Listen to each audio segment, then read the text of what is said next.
राम नारायण राम ଯେଉଁ ଲୋକମାନେ ପ୍ରକୃତିର ପ୍ରାକୃତିକ ତତ୍ତ୍ୱକୁ ଜାଣିଛନ୍ତି ସେମାନେ ମାନେ ପ୍ରକୃତିର ବାସ୍ତବ ରହସ୍ୟ ବିଷୟରେ କହିପାରିବେ ଓ ଯେମାନେ ପ୍ରକୃତିର ପ୍ରାକୃତିକ ସ୍ୱରରେ ବସିଛନ୍ତି ସେମାନେ ମାନେ ଜାଣନ୍ତି କିପରି ସାଧନା କରାଯାଏ। ପ୍ରକୃତିର ଗଭୀର ଉଦ୍ଦେଶ୍ୟ ଅଛି।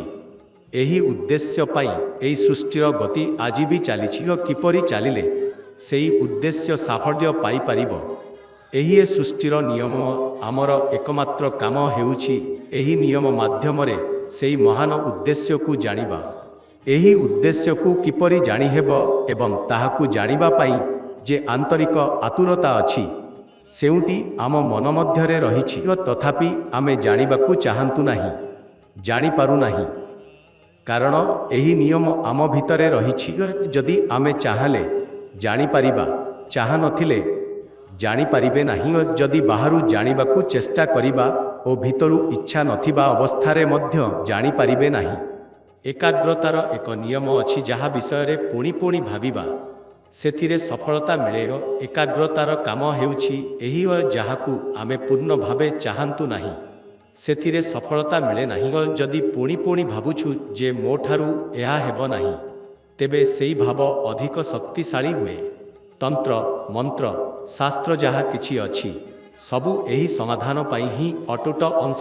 ଯଦି ସମାଧାନକୁ ଜାଣି କାମ କରାଯାଏ ତେବେ ମନର ଅବସ୍ଥା ଏମିତି ହେବ ଯେ ସମସ୍ତ ସମସ୍ୟାର ସମାଧାନ ମିଳିପାରିବ। ମନକୁ ସମସ୍ତ ଜଟିଳତାରୁ ଶୁଦ୍ଧ ବୁଦ୍ଧିମାନ ମୁକ୍ତ ରଖିପାରିବା। କିନ୍ତୁ ଏହି ପାଇଁ ମନ୍ତ୍ର ଓ ବିଧି ବିଧାନ ମାଧ୍ୟମରେ ଚେଷ୍ଟା କରିବାକୁ ପଡ଼େ। ସହଜ ଚିନ୍ତା ଓ ବ୍ୟବହାରିକତାକୁ ଗୋଟିଏ ସାଥେ ରଖି କିଏସି ମାର୍ଗ ଅନୁସରଣ କଲେ ସମସ୍ତ କିଛି ଲଭ୍ୟ ହୋଇପାରିବ, ସହଜରେ ଜଣାଯିବ। ଧନ ବ୍ୟୟ କରି ବିଧି ବିଧାନ କରିବା ସମସ୍ତଙ୍କ ପାଇଁ ସମ୍ଭବ ନୁହେଁ। ଯଦି ଏମିତି ଗୋଟିଏ ବ୍ୟବସ୍ଥା ଥାଏ ଯେ କୌଣସି ବ୍ୟୟ ନ ହୋଇ ତେବେ କୌଣସି ସମସ୍ୟା ହେବ ନାହିଁ ଓ ନିୟମ ଆବଶ୍ୟକ ହେବ ନାହିଁ, ସମସ୍ତ ସମସ୍ୟାର ସମାଧାନ ହୋଇଯିବ। ଏହି ସବୁ ବୁଝିବା ତତ୍ତ୍ୱ ଓ ଶାସ୍ତ୍ର ପରିବେଶ ଉପରେ ନିର୍ଭର କରିଥାଏ।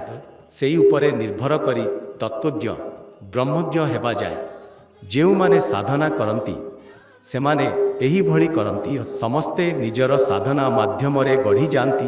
ଯେଉଁମାନେ ସମ୍ପୂର୍ଣ୍ଣତା ସହିତ ଆସନ୍ତି ସେମାନଙ୍କର କ୍ଷମତାକୁ ଗ୍ରହଣ କରି ଯେମାନେ ଆସନ୍ତି ସେମାନେ ଅତ୍ୟନ୍ତ ସହଜତାରେ ସମାଜର ଅନେକ ଲୋକଙ୍କୁ ନେଇପାରନ୍ତି। ବ୍ରହ୍ମଜ୍ଞ ଓ ଜନ୍ମଜାତ ମହାନ ବ୍ୟକ୍ତିମାନେ ବିଶାଳ କ୍ଷମତା ସହ ଜନ୍ମ ନେଇଥାନ୍ତି।